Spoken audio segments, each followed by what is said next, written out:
മാതൃകാപരമായ അവസ്ഥയിൽ നമ്മുടെ ആരോഗ്യരംഗം എത്തിയില്ലേ?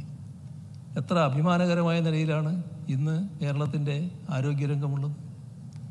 സർ, ഇവിടെ നമ്മുടെ ഈ കാലയളവിൽ ഇപ്പോഴല്ലെങ്കിലും കുറച്ച് മുൻപായിട്ട് നമുക്ക് കോവിഡ് നേരിടേണ്ടി വന്നല്ലോ.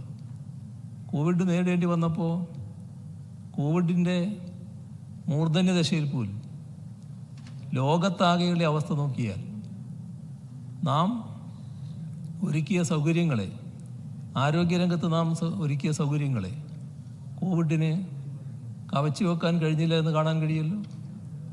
അതല്ലേ വസ്തുത?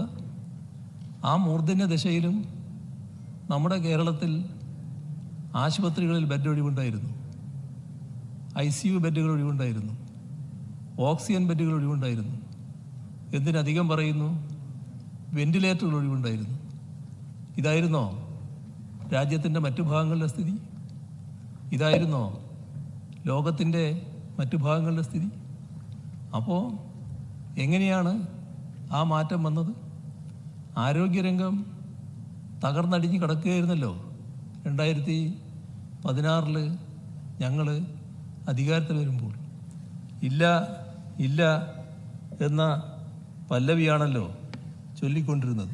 ഡോക്ടർമാരില്ല, മരുന്നില്ല എന്നും ഒന്നും ഇല്ലാത്ത അവസ്ഥയായിരുന്നല്ലോ. സ്റ്റാഫില്ല. ആ അവസ്ഥയിൽ മാറ്റം വന്നില്ലേ? അതിൻ്റെ ഭാഗമായല്ലേ ഞങ്ങൾ ആർദ്രം മിഷൻ നടപ്പാക്കിയത്. സർ, ആർദ്രം മിഷൻ നടപ്പാക്കിയതിൻ്റെ ഭാഗമായി പ്രാഥമിക ആരോഗ്യ കേന്ദ്രങ്ങൾ കുടുംബാരോഗ്യ കേന്ദ്രങ്ങളായത് മാത്രമല്ലല്ലോ, താലൂക്ക് ആശുപത്രികൾ മുതൽ നമ്മുടെ മെഡിക്കൽ കോളേജ് ആശുപത്രികൾ വരെ വിവിധ തരത്തിലുള്ള സൂപ്പർ സ്പെഷ്യാലിറ്റി സൗകര്യങ്ങളല്ലേ ഈ ആശുപത്രികളെല്ലാം ഒരുങ്ങിയത്. വലിയ മാറ്റം ആരോഗ്യരംഗത്തുണ്ടായി. ജനങ്ങൾക്ക് സൗകര്യപ്രദമായ ചികിത്സ ലഭിക്കുന്നതിനുള്ള എല്ലാ കാര്യങ്ങളും നമ്മുടെ ആശുപത്രിയിൽ ഒരുക്കാൻ കഴിഞ്ഞു. അപ്പോഴാണ് മഹാമാരി വന്നത്. ആ മഹാമാരിയെ നമുക്ക് നല്ല രീതിയിൽ നേരിടാനും കഴിഞ്ഞു. സർ, ഇതൊരു ഭാഗം. ഇപ്പോൾ പിന്നെയും നമ്മൾ മുന്നോട്ട് പോവുകയാണല്ലോ.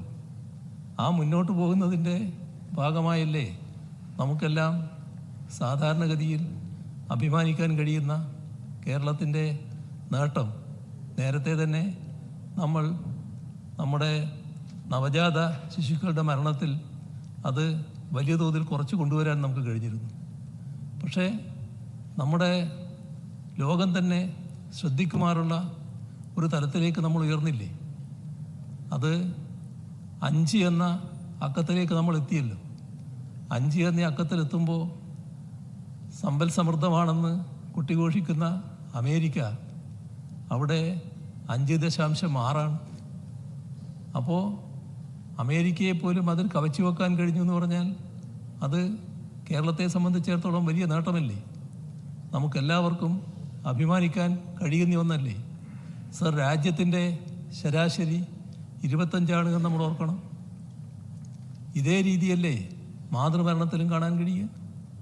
എല്ലാ കാര്യത്തിലും ഇത്തരത്തിലുള്ള നേട്ടം നമുക്ക് നേടാൻ കഴിഞ്ഞത് ആരോഗ്യരംഗത്തിൻ്റെ വലിയ തോതിലുള്ള വളർച്ചയുടെ ഭാഗമായല്ലേ?